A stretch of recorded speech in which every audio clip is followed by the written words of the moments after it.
Hello all and welcome to tonight's Torah portion. Before I get started, I must say a blessing. Blessed art thou, Adonai Eloheinu, King of the universe, who has sanctified us with his commandments and commanded us to engross ourselves with the words of Torah. Please, Adonai Eloheinu, speak the words of your Torah in our mouths and the mouths of all your people Israel. May we and our offspring, the offspring of your people, the house Israel. May we all together know your name and study your Torah for the sake of fulfilling your desire. Blessed you, Adonai, who teaches Torah to his people Israel. Excuse me. Blessed are you, Adonai Eloheinu, King of the universe, who chose us from all the nations and gave us the Torah. Blessed are you, Adonai, giver of the Torah.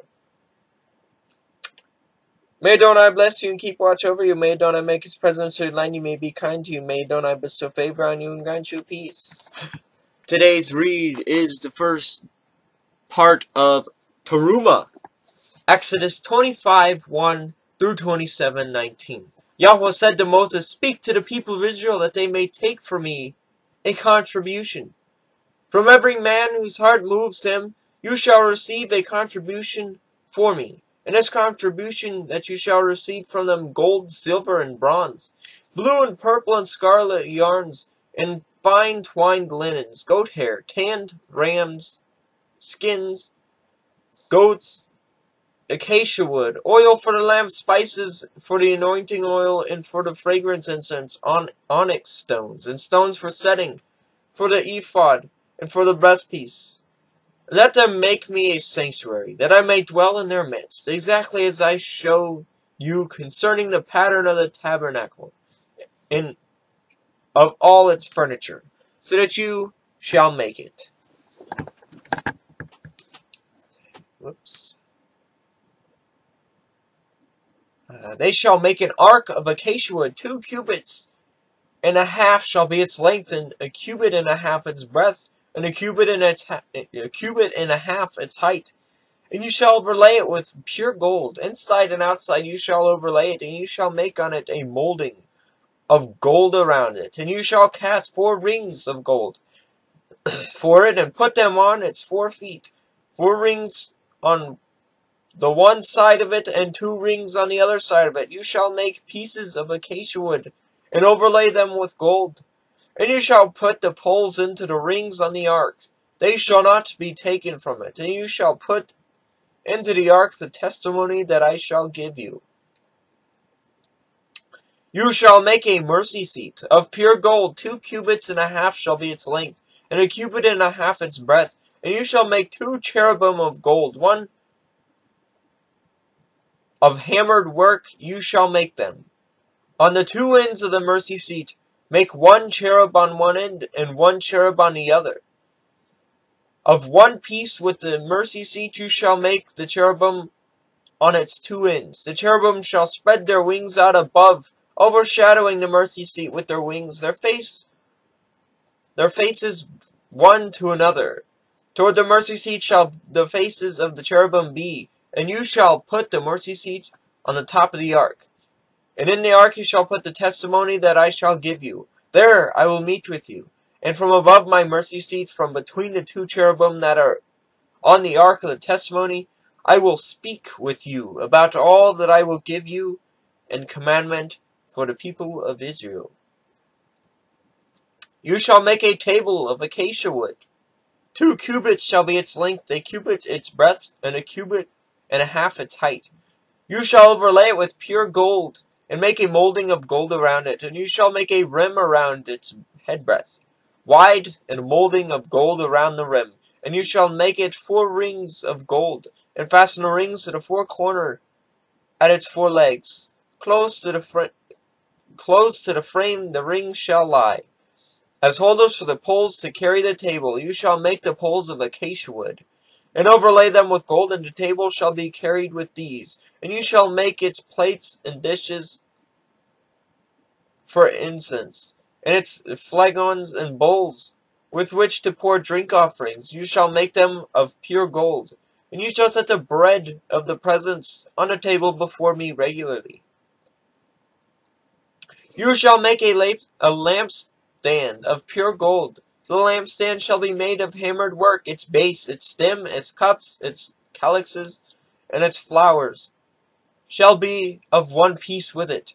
And there shall be 6 branches going out of its sides, 3 branches of the lampstand out of one side of it, and 3 branches of the lampstand at the other side of it. 3 cups made like almond blossoms, each with a calyx and flower.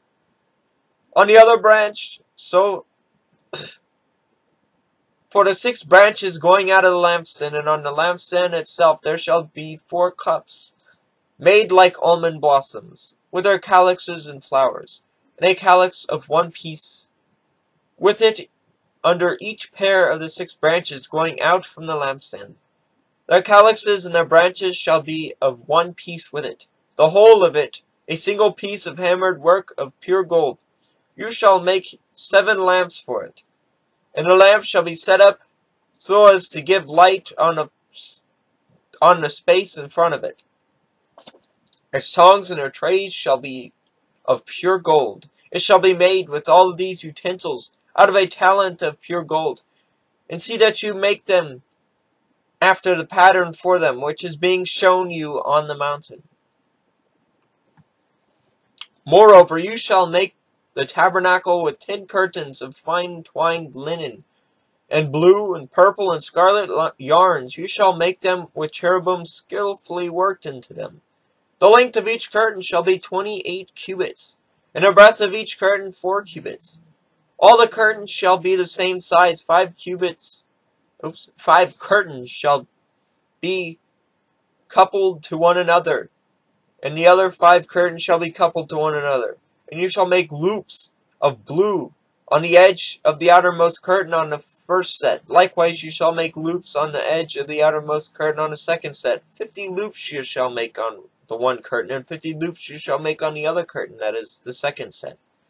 The loops shall be opposite one another, and you shall make 50 clasps of gold, and couple the curtains one to another with the clasps, so that the tabernacle may be a single whole. You shall also make curtains of goat hair for a tent over the tabernacle. 11 curtains you shall make. The length of each curtain shall be 30 cubits, and the breadth of each curtain shall be 4 cubits. The 11 curtains shall be the same size. You shall couple 5 curtains by themselves, 6 curtains by themselves, and 6 curtains you shall double over at the front of the tent. You shall make 50 loops on the edge of the curtain that is outermost in one set, and 50 loops on the edge of the curtain that is outermost in the second set. You shall make 50 clasps of bronze, and put the clasps into the loops, and couple the tent together, that it may be a single whole. And a part that remains of the curtains of the tent, the half curtain that remains shall be hung over the back of the tabernacle, and the extra that remains in the length of the curtains, the cubit on the one side and the cubit on the other side, shall hang over the sides of the tabernacle on this side and that side, to cover it. And you shall make for the tent a covering of tanned ram skins, and a covering of goat skins on top.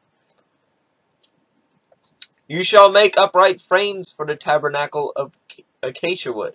10 cubits shall be the length of a frame, and a cubit and a half the breadth of each frame. There shall be 2 tenons in each frame, for fitting together, so that you do for all the frames of the tabernacle. So shall you do for all the frames of the tabernacle. You shall make the frames for the tabernacle, 20 frames for the south side, 40 bases of silver you shall make under the 20 frames, 2 bases under one frame for its 2 tenons, and 2 bases under the next frame for its 2 tenons. And for the second side of the tabernacle and the north side, 20 frames, and there are 40 bases of silver, 2 bases under one frame, and 2 bases under the next frame.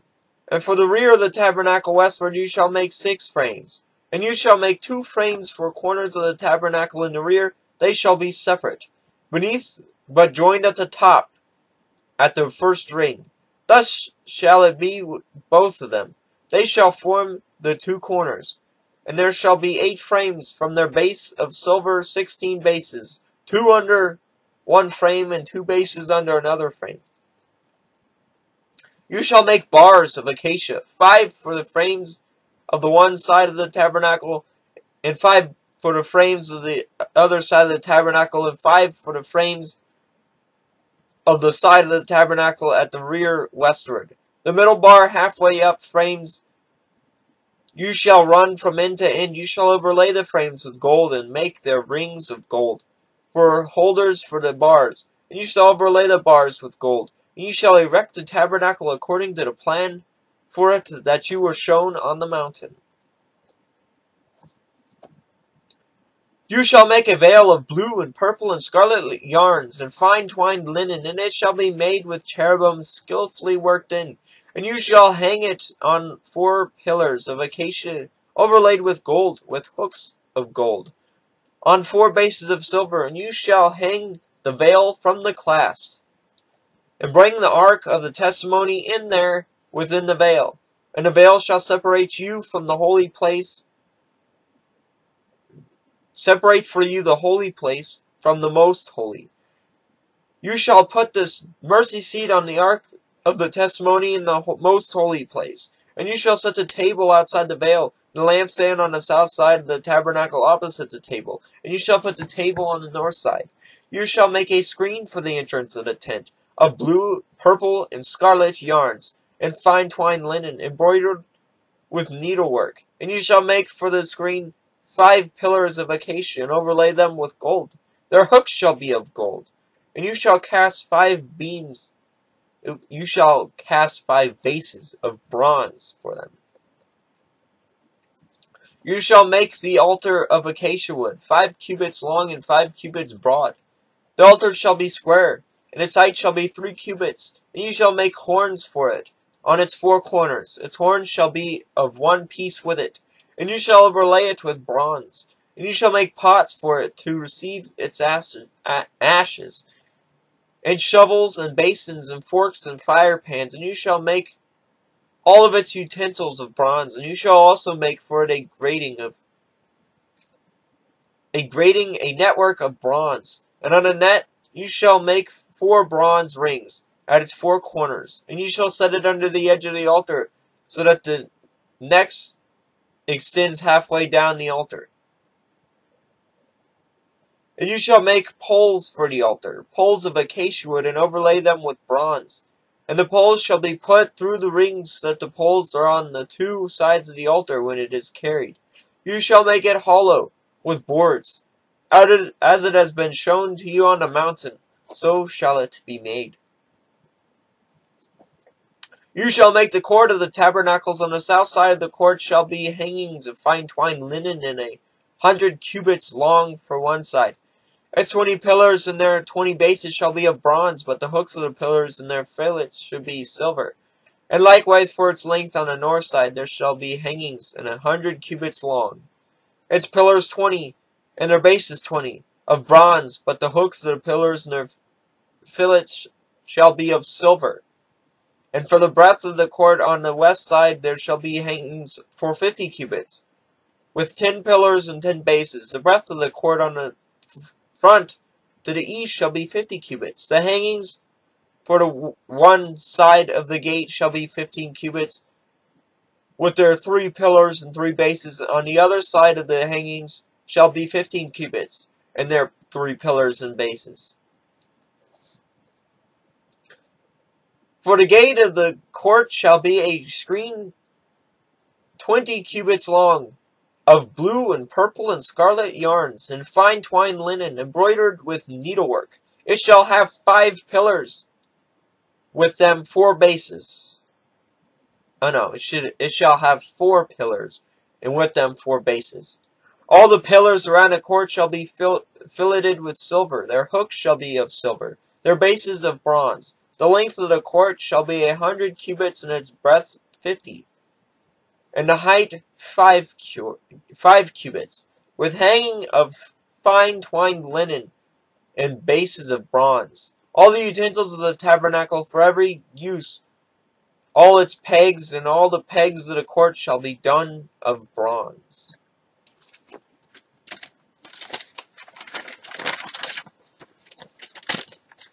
Blessed art thou, Adonai Elohim, King of the universe, who gavest the Torah of truth and set everlasting life in our midst. Blessed art thou, Adonai, giver of the Torah, Brukata Adonai Elohim, Melach Kalom, Ashana Talanu, Teredi Met Baishin, Olom Natab Betekinu brukata Adonai nitina Torah.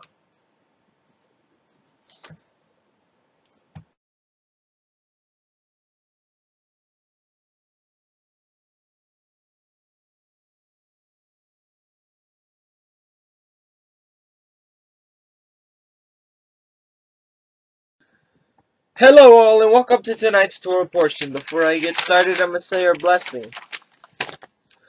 Blessed art thou, Adonai Eloheinu, King of the universe, who has sanctified us with his commandments and commanded us to gross ourselves with the words of Torah. Please, Adonai Eloheinu, sweeten the words of your Torah in our mouths and in the mouths of all your people Israel. May we and our offspring, the offspring of your people, the house of Israel, may we all together know your name and study your Torah for the sake of fulfilling your desire. Blessed are you, Adonai, who teaches Torah to his people Israel. Blessed are you, Adonai Eloheinu, King of the universe, who chose us from all the nations and gave us the Torah. Blessed are you, Adonai, giver of the Torah. May Adonai bless you and keep watch over you. May Adonai make his presence to enlighten you, may be kind to you. May Adonai bestow favor on you and grant you peace. Excuse me. Today's read is 1 Kings 5:12 through 6:13. And Yahweh gave Solomon wisdom, and he promised him. And there was peace between Hiram and Solomon. And the two of them made a treaty. King Solomon drafted forced labor out of all Israel. And the draft numbered 30,000 men. And he sent them to Lebanon.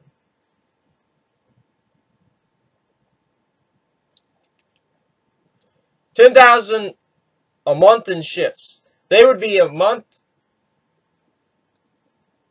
in Lebanon and 2 months at home. I'm sorry.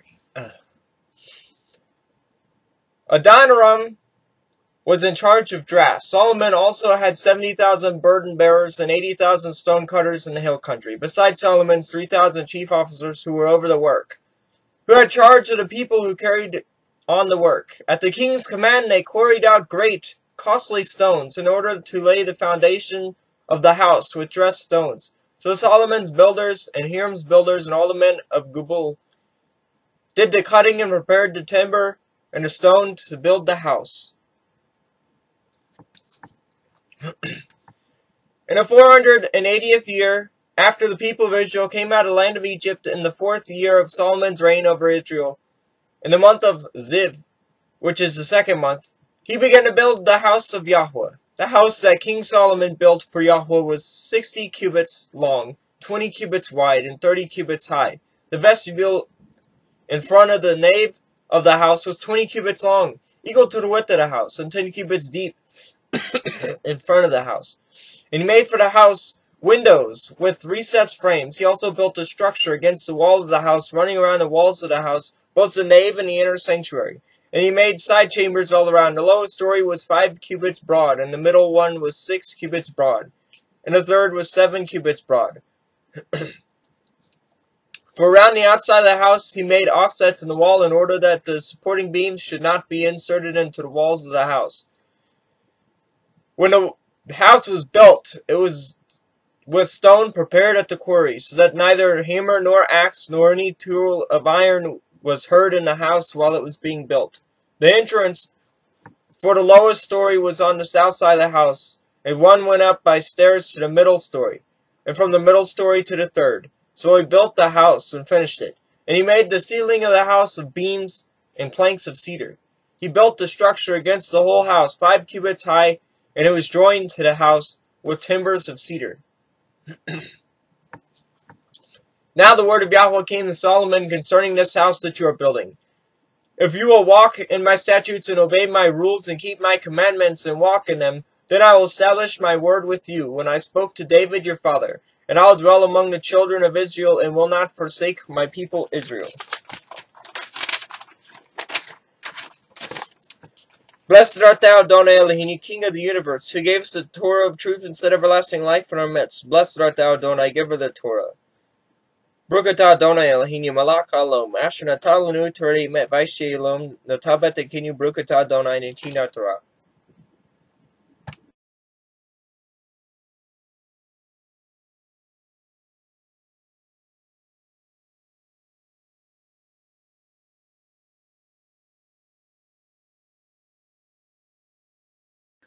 Hello all, and welcome to tonight's Torah portion. Before we get started, I'm going to say our blessing. Blessed art thou, Adonai Eloheinu, King of the universe, who chose us from... Who has sanctified us with his commandments, commanded us to engross ourselves with the words of Torah. Please, Adonai Elohim, sing the words of your Torah in our mouths, and in the mouths of all your people Israel, may we and our offspring, the offspring of your people, the house of Israel, may we all together know your name and study your Torah for the sake of fulfilling your desire. Blessed be Adonai, who teaches Torah to his people Israel. Blessed be Adonai Elohim, you King of the universe, who chose us from all the nations and gave us the Torah. Blessed be Adonai, giver of the Torah. May Adonai bless you and keep watch over you. May Adonai make his presence to enlighten you, may be kind to you. May Adonai bestow favor on you and grant you peace. Today's read is Jeremiah 33:25-26 and Matthew 12:46 through 13:58. Thus says Yahweh, if I have not established my covenant with day and night in the fixed order of heaven and earth, then I will reject the offspring of Jacob and David my servant, and will not choose one of his offspring to rule over the offspring of Abraham, Isaac, and Jacob. For I will restore their fortunes, and will have mercy on them. While he was still speaking to the people, behold, his mother and his brothers stood outside asking to speak with him. But he replied to the man who told him, Who is my mother, and who are you, my brothers? And stretching out his hand toward his disciples, he said, Here are my mother and my brothers. For whoever does the will of my Father in heaven is my brother and sister and mother. That same day Yeshua went out of the house and sat beside the sea, and great crowds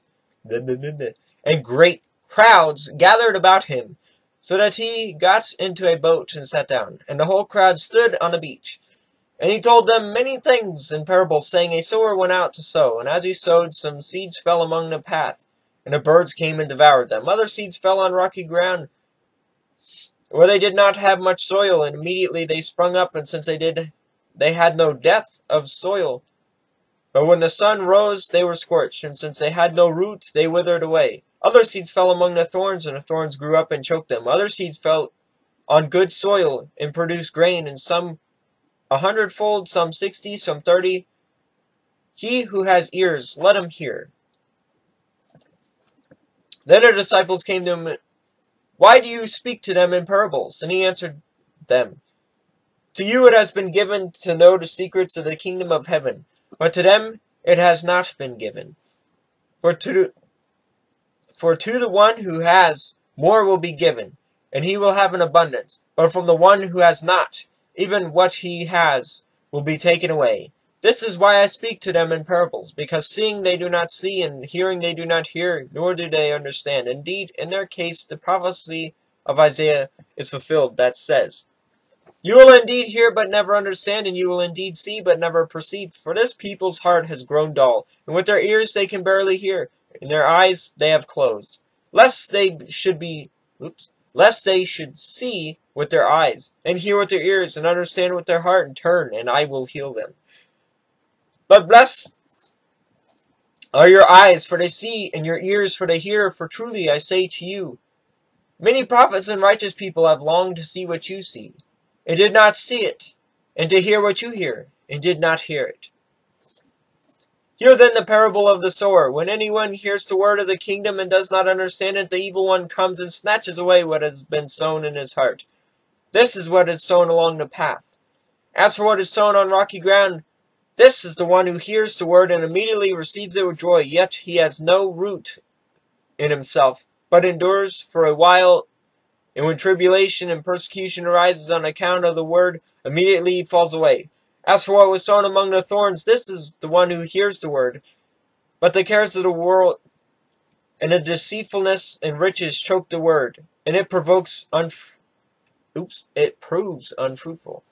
As for what is sown on good soil, this is the one who hears the word and understands it. He indeed bears fruit and yields, in one case 100-fold, in another 60, in another 30. He puts another parable before them, saying, The kingdom of heaven may be compared to a man who sowed good seed in his field. But while his men were sleeping, his enemy came and sowed weeds among the wheat and went away. So when the plants came up and bore grain, then the weeds appeared also. And the servants of the master of the house came and said to him, Master, did you not sow good seed in your field? How then does it have weeds? He said to them, An enemy has done this. So the servants said to him, Then do you want us to go and gather them? But he said, No, lest in gathering the weeds you root up the wheat along with them. Let both grow together until the harvest. And at harvest time I will tell the reapers, Gather the weeds first and bind them in bundles to be burned, but gather the wheat into my barn. He put another parable before them, saying, The kingdom of heaven is like grain of the mustard seed, that a man took and sowed in his field. It is the smallest of all seeds, but when it has grown, it is larger than all the garden plants and becomes a tree, so that the birds of the air come and make nests in its branches. He told them another parable. The kingdom of heaven is like leaven, that a woman took and hid in 3 measures of flour, till it was all leavened.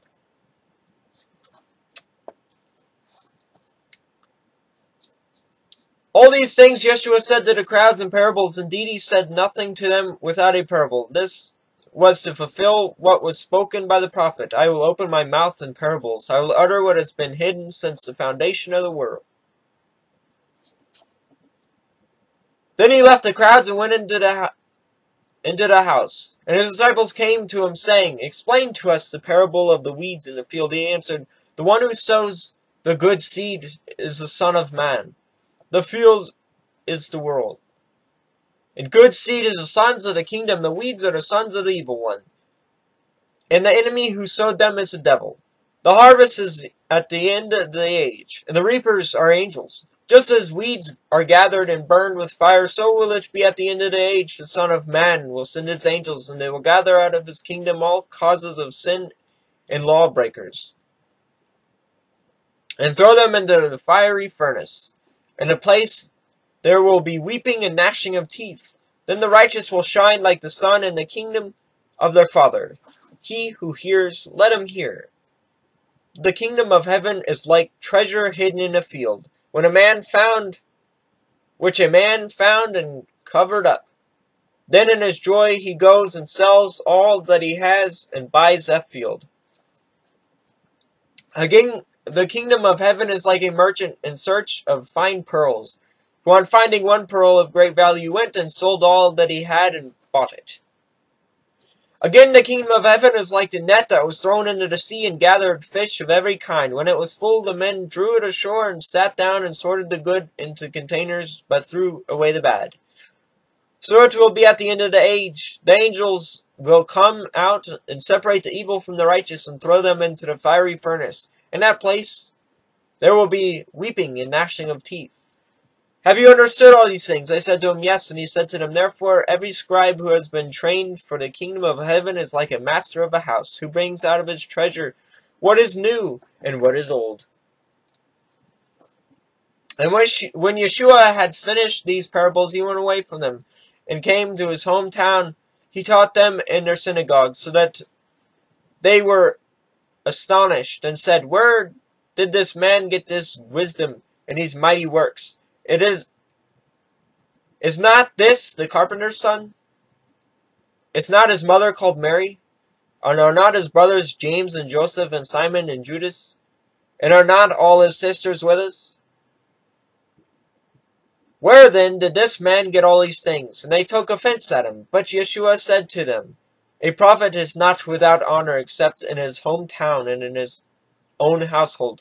And he did not do mighty works there, because of their unbelief. Blessed art thou, Adonai Elohim, King of the universe, who gave the Torah of truth and set everlasting life in our midst. Blessed art thou, Adonai, give the Torah. Brukata Adonai Elohim, Malach Halom, Ashna Talanu Torah Meveshie, Alom Natabete Brukata Adonai Natina Torah.